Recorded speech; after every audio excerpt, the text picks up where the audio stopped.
Hi guys, welcome back to my channel. So ఈ video వచ్చేసి day 2 vlog. So Chikballapur to Dharmasthala వెళ్తున్నాము. ఇంకా చిక్బల్లాపూర్లో 6:30కి అలా స్టార్ట్ అయ్యాము. ఇంకా మిడిల్లో ఒకటేసారి టిఫిన్ చేసి మళ్ళీ స్టార్ట్ అయ్యాము. సో మ్యాక్సిమం ఆ రోడ్ అంతా చాలా ఘాట్ రోడ్డు, కానీ చాలా మంచి ఎక్స్పీరియన్స్. వ్యూ కానీ అంతా చాలా బాగుంది. ఇంకా మేము వెళ్ళిన రోజు వచ్చేసి ఫుల్ వర్షం అనమాట ఆ రోజు.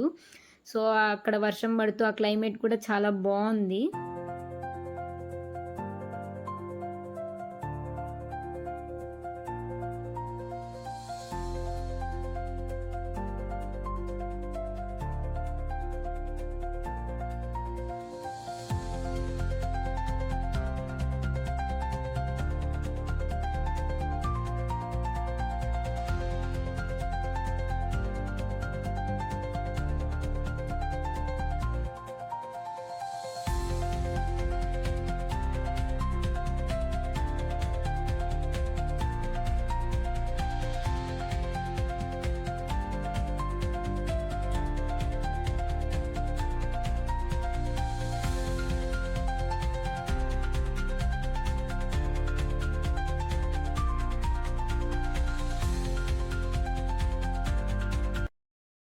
ఇంకా ఫస్ట్ వచ్చేసి ధర్మస్థల దగ్గర ఉన్న టెంపుల్కి, శ్రీ క్షేత్ర ధర్మస్థల టెంపుల్కి వెళ్ళాము. ఇంకా అక్కడ వచ్చేసి ఫ్రీ దర్శనం ఉంది, 200 రూపీస్ టికెట్ దర్శనం కూడా ఉంది.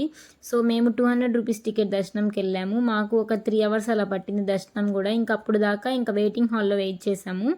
ఇంకా దర్శనం అయ్యాక ఆ టికెట్ చూపిస్తే అక్కడ ప్రసాదం అవి కూడా ఇచ్చారు. సో ఇంకా వచ్చేసి ధర్మస్థలకి దగ్గరలో ఒక 20-25 కిలోమీటర్స్ దగ్గరలో ఈ టెంపుల్ కూడా ఉంది. సౌత్ అడక మహాగణపతి టెంపుల్ అని. ఇది కూడా చాలా ఫేమస్ టెంపుల్. ఇక్కడ మనకి ఏదైనా కోరిక కోరుకున్నా కూడా నెరవేరుద్ది అంటారు. ఒకవేళ ఆ కోరిక నెరవేరితే మళ్ళీ వచ్చేసి అక్కడ ఒక గంట సమర్పించాలి అంటారు, అంటే అక్కడ గంట కట్టాలి అంటారు. సో ఈ టెంపుల్కి వచ్చేసి ఒక గర్భగుడి కానీ అలా ఏమీ ఉండదు, ఒక చెట్టు కింద ఉంటారు స్వామి కూడా. చాలా బాగుంది టెంపుల్ కూడా. అండ్ ఈ టెంపుల్ వచ్చేసి ధర్మస్థల టు కుకే వెళ్ళే రూట్లోనే ఉంటుంది ఈ టెంపుల్.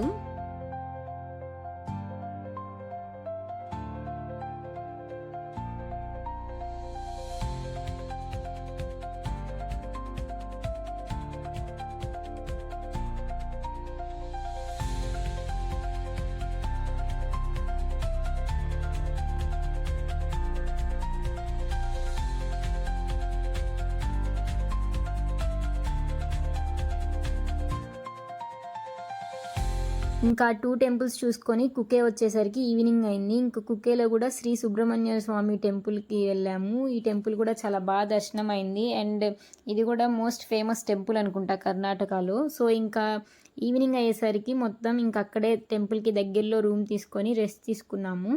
సో మీకు నా వీడియోస్ కనుక నచ్చినట్టయితే ప్లీజ్ లైక్ చేయండి, షేర్ చేయండి, and also subscribe to my channel.